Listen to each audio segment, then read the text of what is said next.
Menduan t'u blejnë, por gabuan, turistët e huaj mbështesin protestën në Tiranë. Rama dorhiqu.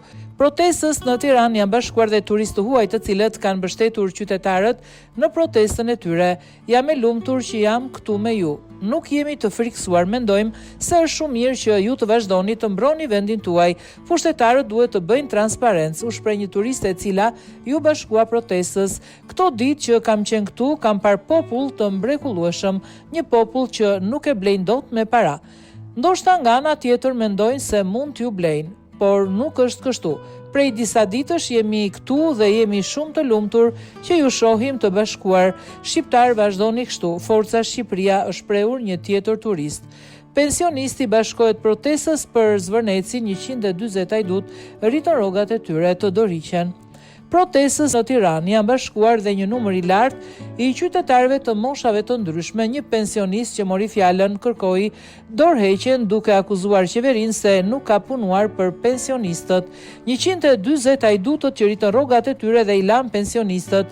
Të 140 ata duhet të japin dorëheqjen, të ndryshoj kodi zgjedhor dhe të mos mbeten të përjetshëm, të hiqet vendimi i turpshëm, këshillohet gjyqtari me 4 muret. Rama nuk është më kryeministër, ne jemi këtu dhe kemi shkarkuar të shkoj prona tek i Zoti. Jam 100% dakord që Rama në burg dhe Berisha në burg, tha ai. Shqipëria është një nga pankartat kryesore me cilën kanë protestuar qytetarët e mbledhur ditën e sotme në bulevardin Dëshmorët e Kombit. Kjo është dita e 8 e protestës, ndërsa qytetarët po mblidhen para kryeministrisë me flamujt kombëtar në duar dhe një tjetër thirrje: Rama në burg, Berisha në burg, Shqipëria e re. Nis dita e 8 e protestës me moton Shqipëria e re. Rama sfidon nga Elbasani kundër projektit të investimit privat në Zvërnec.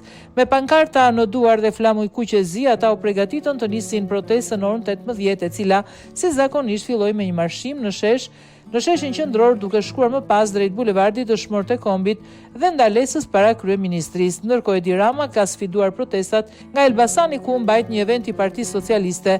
Rama theksoi se Shqipëria nuk duhet të lejojë ikjen e një mundësie si projekti i Zvërnecit. Ai është investimi më i madh në Europë në sektorin e turizmit, plot 4 milion euro, tha Rama.